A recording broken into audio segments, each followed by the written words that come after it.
Hello everybody, EzraTime here, and today we're going to be reviewing a movie called Mission Impossible Dead Reckoning Part 1. Now, as we all know, Mission Impossible is probably the best action franchise in the modern times, because right now in the modern movies, they tend to use a lot of CGI and visual effects, but Mission Impossible, or specifically Tom Cruise, always try to keep everything practical, so like the action happens on real time. And obviously that's what you get on this movie, so on this seventh entry, Ethan Hunt and his team must find a weapons before it falls to the wrong hand. Now, that's the simple premise, obviously, and it is quite a big movie. It is a big movie, because this movie is 163 minutes long, and he has many characters, and he has some plot point that hasn't been revealed yet until part two, I'm assuming. But as a part one, I do think this is a good part one for Mission Impossible: Dead Reckoning. And here's the thing, for Mission Impossible, usually you get what you expect from the narrative. There is some weapons. There is some nuclear weapon that needs to be stopped. And obviously, Ethan and his team has gone rogue. Like against the IMF. And obviously they're on their own. Which, yeah, same thing happened here. And I think that's the gimmick for the entire movie. Obviously, that might get old to some people, but I don't care. For me personally, I enjoy that aspect of the movie alone. And I do think this one is intense, because you kind of bring back some element from the first Mission Impossible, like the spy espionage and stuff like that. And then it's like, yeah, it does a great job for being like an espionage movie, and then like have some suspense as well. I do think the movie does a great job on that. And yeah, Tom Cruise is undeniably amazing in this movie. In terms of the acting, the performance, I think this is like the best one he has for Ethan. I mean, like Ethan Hunt is probably the best like well-known character for Tom Cruise. Other than I guess Maverick, which released last year. Tom Cruise, yeah, he's a great actor. His performance in this movie is great.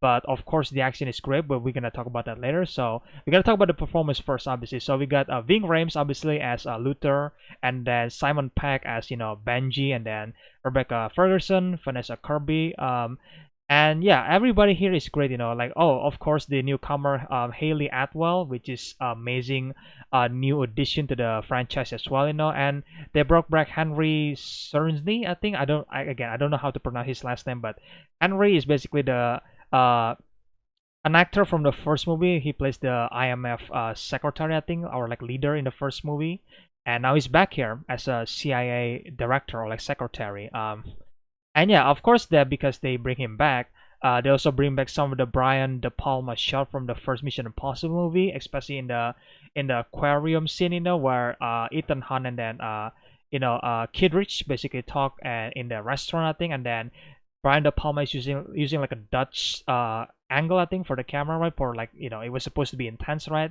And Christopher McQuarrie bring that back, for one scene. Obviously, you've seen this in the trailer when obviously Curtis is talking to Ethan, and I don't think it was used in a great way, in my opinion.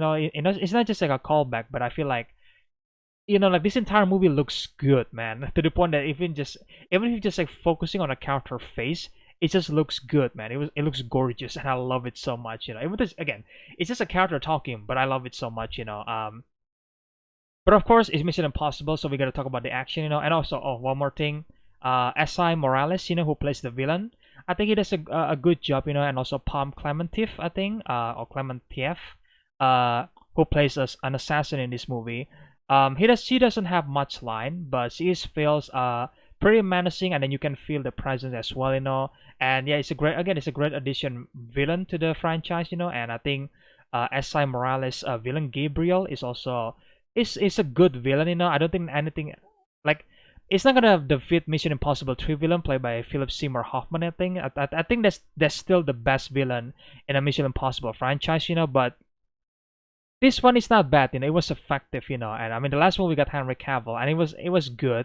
And also this villain is also good. So it's not amazing, but it's good enough. So it does the job. It's not annoying. It's not like undermining or anything like that. It does the job enough. But moving on to the action sequences, the action is obviously amazing. You got like the airport chasing, and then you got the Roman chasing that you see in the trailer, where basically Ethan like handcuffed in and handcuffed, and then he need to use like one hand only to drive the car, And yeah, I think that sequences is amazing because again, it happens on real time, and usually the car chases on Mission Impossible, it doesn't always end in a like bombastic chase or something like that, right? There is like a great moment in a chase scene, but it's always keep grounded, and that's why I really appreciate it because again, it's something that a car could do, unlike Fast and Furious, where it's like super out there at this point. And the funny thing is that this movie has a chase scene on Rome, and Fast X also has a chase scene on Rome. So it's like there is like a comparison you could make between the two of them, because obviously they use the exact same location from Fast and Furious 10, and when that sequence appeared here, I was like, oh, this is just way better, because that um, they actually doing it for real this time. There is like a car like driving backwards into like a stair, which it was done by Dominic Toretto from Fast X, but it looks bad. It looks like CGI, and then initially when Tom Cruise did it, it was like, yeah, that looks real. That looks what a car could do, like that's one of the comparison, obviously. And yeah, some of this the shot as well that you could compare is like, yeah, it's just way better for Dead Reckoning, which is like, yeah, it's kind of funny to me, to be honest, how different the production was from the two movie, like, and how this movie is actually not is less expensive than Fast X, even though this movie is like what 290 millions, which is like still a lot of money, but like, yeah, I think all the budget is well spent for Mission Impossible 7,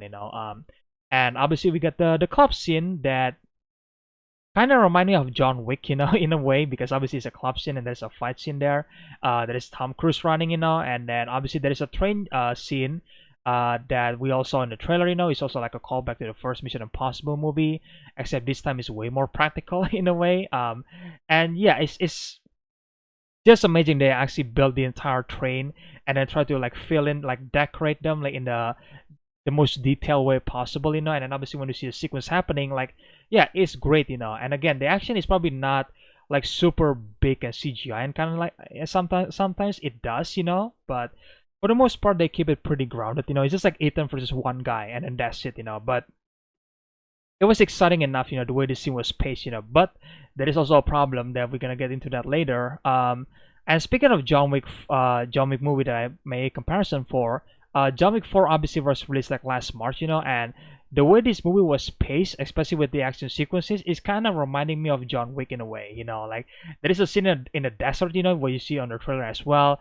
kind of remind me of the opening scene of John Wick 4, and in this one, like the way they pace the action sequences, the set pieces, is kind of similar to John Wick 4, which is insane, and obviously both movies are long, so also that. But moving on to that, I think that's a great example for me. And the music, obviously, the music that composed by Lauren Boff is also amazing, and one of my favorite scenes from especially from Fallout to this movie is that Christopher McQuarrie does this style, obviously, where you see like a scene happening, you see like a character like running towards something, and they completely remove every single like sound effects, aside, and then they just let Lauren Buff score just blaring in the background, even if the character just like not talking to each other, just like they're running a boat, for example, right? And all the sound just removed except the musical score by Lauren Buff.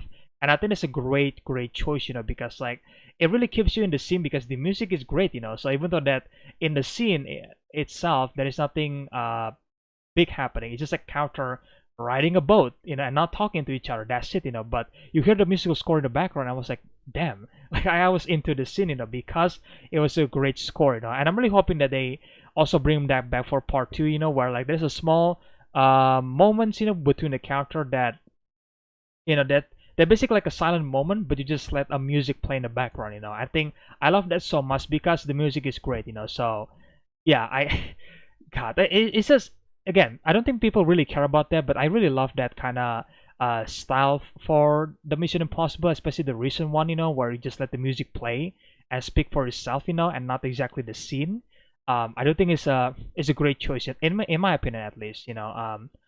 And yeah, I guess the movie looks great. The cinematography, the direction is amazing. The runtime, maybe it's a bit long to some people.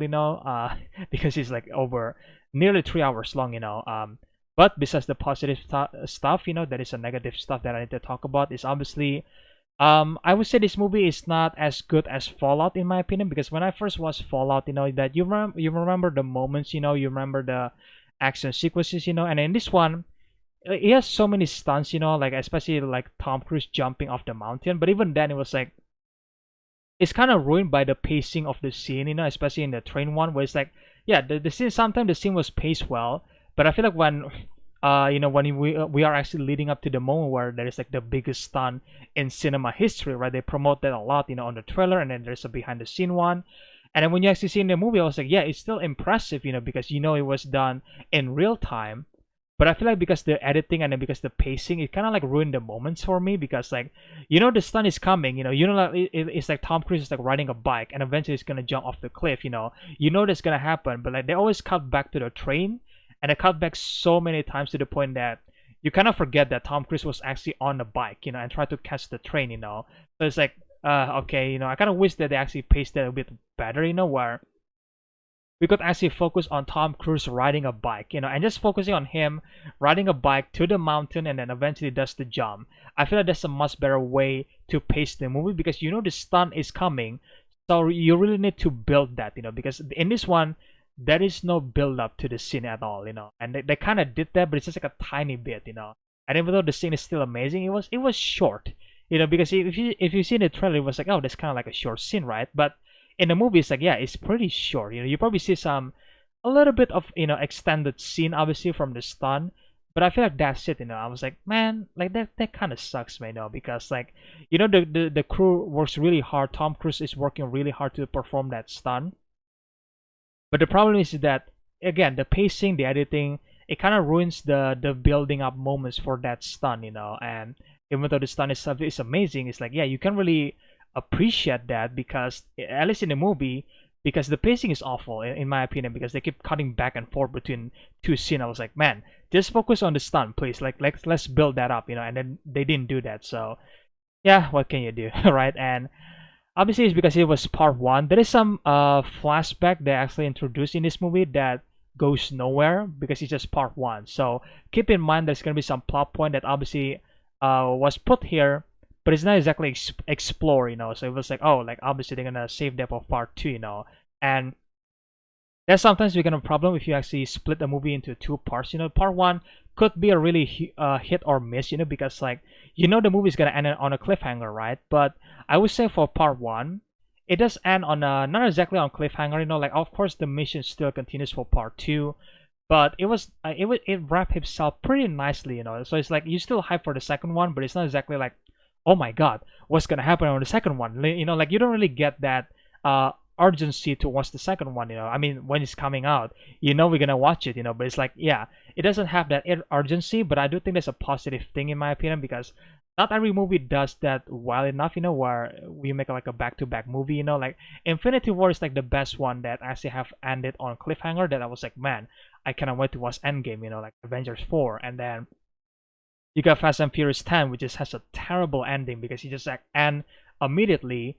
But on Dead Reckoning 1, it actually has some resolution, but it's not entirely has reached its conclusion, obviously, because again, the mission still continues, and even then they also tease that, yeah, the mission is still continuing, guys. Remember this scene, that you've seen before. Yeah, remember that it's gonna be important for part 2, So yeah, it's still gonna continue, obviously, but again, you don't have that urgency to watch the part 2, because the movie wrapped itself pretty nicely, pretty neatly for part 1, and I do think that's a compliment in my opinion, because like not every single two parts movie needs to end on like a huge cliffhanger that hooks the audience, and I know that that's like a good decision, but I feel like not every single movie managed that, because we got Fast X, which is like has a weird ending. It just ends abruptly, So I'm really glad that Death Reckoning Part 1 end up with a good conclusion for Part 1, So yeah.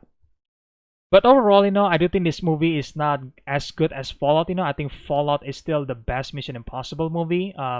Because this one is a bit too long, I guess, in some degree. But I do think, but I would say this: I never get bored watching it, because like every single time the character talks, I want to listen what they're actually saying. I want to hear their exposition. So yeah, and there's also probably some weird editing scene, where they kind of like giving a huge exposition to the audience, and it's like kind of like spoon feed you in some way, and not exactly treating the audience as a smart one. Sometimes they do, but I'm just like they keep going back to just like, yeah, here's the exposition, guys. You need to understand it. So it's like it could be overbearing to some people, which I understand. But I never feel bored watching the movie, so I think it's a good point. Either way, guys, that's my review for Mission Impossible: Dead Reckoning. Let me know in the comment section below what do you guys think about Mission Impossible: Dead Reckoning. And if you guys enjoy this movie, then if you guys enjoy this review, then leave a like, comment, subscribe, share the videos, usual stuff, and stay tuned for more videos in the future, guys. And again, I really hope you guys enjoy this review, and I will see you guys in the next one. Then, bye.